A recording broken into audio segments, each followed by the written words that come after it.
देखो थोड़ा सा हम लोग क्वाड्रेटिक के बारे में ज़रा सीखें, क्योंकि इस टाइप के कई क्वेश्चन होते हैं जिसमें क्वाड्रेटिक का ग्राफ थोड़ा सा यूज़ होता है। देखो क्या होता है, जैसे मान लो मैंने बताया था आपको कि अपने पास ये कोई क्वाड्रेटिक है, इसका वर्टेक्स होता है -b/2a माइनस d/4a, है ना।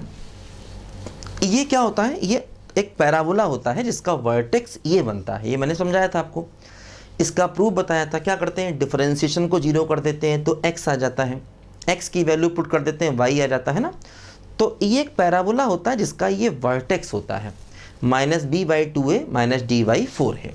अब देखो कई बातें हैं, जैसे मान लो अगर d नेगेटिव होता है तो क्या होता है, ये ग्राफ x एक्सिस को कभी नहीं काटता, है ना। अगर d नेगेटिव होता है तो ये ग्राफ x एक्सिस को कभी नहीं काटता, ठीक है। अब देखो जैसे मैंने ये ग्राफ बनाया, ठीक। अब देखो इसमें क्या है, d नेगेटिव है, ग्राफ x एक्सिस को नहीं काट रहा। अच्छा ओपनिंग अप है, इसका मतलब यहाँ पर a पॉजिटिव रहा होगा, ये कन्फर्म है, ठीक है। क्योंकि a बताता है ग्राफ ओपनिंग अप होगा या ओपनिंग डाउन होगा, और d बताता है कि ये ग्राफ x एक्सिस को काटेगा या नहीं काटेगा। अगर d नेगेटिव है तो ग्राफ x एक्सिस को नहीं काटेगा, क्योंकि उसके रूट्स होते हैं इमेजनरी।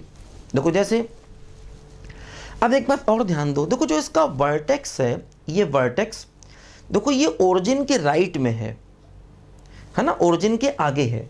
तो इसका मतलब ये हुआ कि -b/2a यहाँ पर पॉजिटिव होगा, क्योंकि अगर वर्टेक्स ओरिजिन के राइट में है तो -b/2a पॉजिटिव होगा।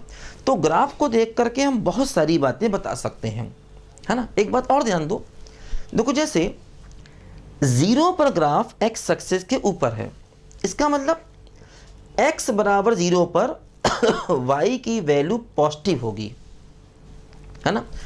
x बराबर 0 पर देख रहे हैं तो ग्राफ x एक्सिस के ऊपर है, इसका मतलब x बराबर 0 पर देखो y की वैल्यू पॉजिटिव होगी। देखो ध्यान दो, अगर हम x बराबर 0 इसमें रख दें तो क्या मिल जाएगा, देखो c, इसका मतलब c की वैल्यू पॉजिटिव होगी, है ना। क्योंकि देखो x बराबर 0 पुट करने पर y की वैल्यू क्या मिल रही है, c, और c पॉजिटिव होगा, क्योंकि देखो 0 पर ग्राफ x एक्सिस के ऊपर है। देखो ध्यान दो, मान लो मैं d नेगेटिव लूँ और ग्राफ को ओपनिंग डाउन बना दूं, ऐसे करके बना दिया। अब देखो ध्यान दो, यहाँ पर क्या हो रहा है, d नेगेटिव है, फिर से ग्राफ x एक्सिस को नहीं काट रहा। यहाँ पर भी देखो d नेगेटिव था, ग्राफ x एक्सिस को नहीं काट रहा था, और यहाँ पर भी देखो d नेगेटिव है, ग्राफ x एक्सिस को नहीं काट रहा। देखो ओपनिंग डाउन है, इसका मतलब a भी नेगेटिव रहा होगा, ओपनिंग डाउन है तो a नेगेटिव रहा होगा। देखो ध्यान दो, अब इसमें क्या हो रहा है, जो इसका वर्टेक्स है वो ओरिजिन के लेफ्ट में है, लेफ्ट में। इसका मतलब ये हुआ कि -b/2a यहाँ पर नेगेटिव होगा, क्योंकि वर्टेक्स देखो ओरिजिन के लेफ्ट में है।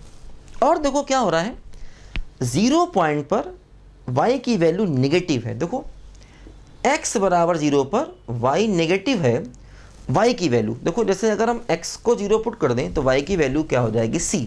देखो इसका मतलब c हमारा नेगेटिव हो गया। तो देखो ये वो केसेस हैं जहां पर ग्राफ x एक्सिस को नहीं काटेगा, यानी d नेगेटिव है, d नेगेटिव है तो ये कंफर्म है ग्राफ x एक्सिस को नहीं काटेगा। a पॉजिटिव है, ग्राफ ओपनिंग अप होगा, a नेगेटिव है तो ग्राफ ओपनिंग डाउन होगा।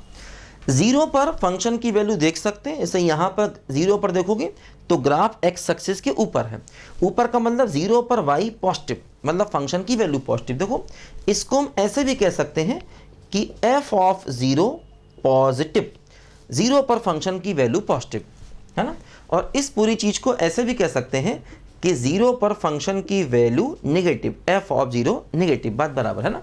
क्योंकि देखो 0 पर ग्राफ कहाँ है, x एक्सिस के नीचे, मतलब 0 पर फंक्शन की वैल्यू नेगेटिव, और यहाँ देखो 0 पर फंक्शन की वैल्यू पॉजिटिव, ठीक है। वर्टेक्स ओरिजिन के राइट में है तो -b/2a पॉजिटिव, अगर वर्टेक्स ओरिजिन के लेफ्ट में है तो -b/2a नेगेटिव, है ना। तो वर्टेक्स की स्थिति भी हम वर्टेक्स की पोजीशन भी देख सकते हैं, ठीक है। तो ये बातें दिमाग में बैठानी है हमेशा हमको, ठीक है।